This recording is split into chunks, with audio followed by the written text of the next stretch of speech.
que l'on en parle avec vous. Sarah Tandili, vous êtes députée Renaissance du Rhône. Vous êtes la rapporteure de la commission d'enquête.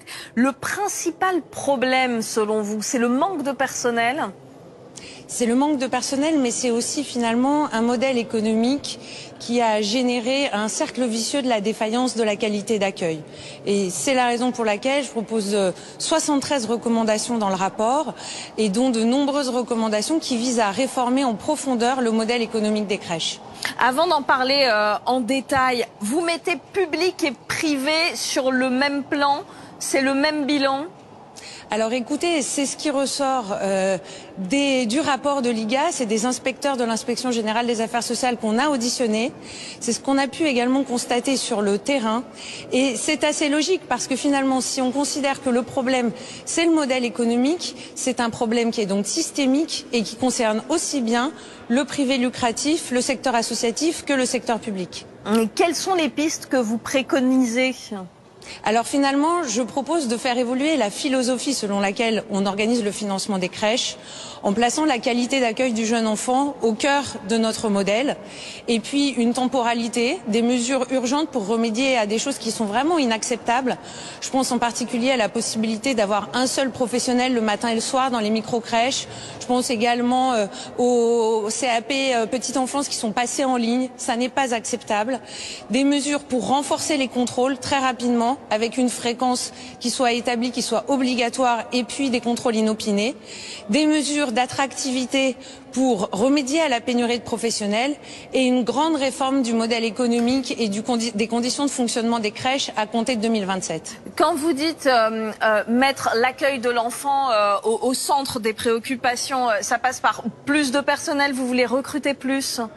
Oui, alors bien évidemment, ça passe par plus de personnel. Aujourd'hui, en France, on a un taux d'encadrement qui est inférieur à la moyenne des pays de l'OCDE.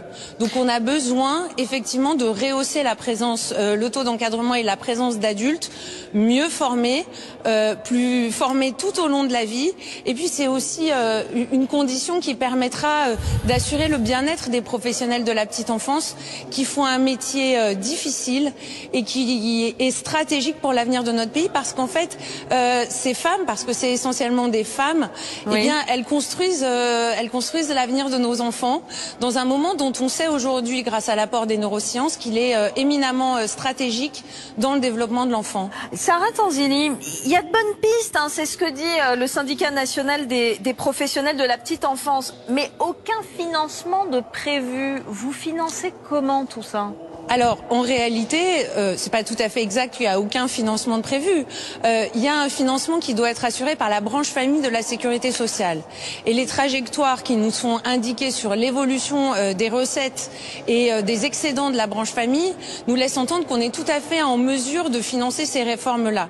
Et puis, par ailleurs, je propose aussi de faire évoluer le modèle de la réservation de berceaux par les entreprises, parce qu'il est générateur d'inégalités de traitement, parce qu'il crée des déviance et du surfinancement sur de la commercialisation de berceaux.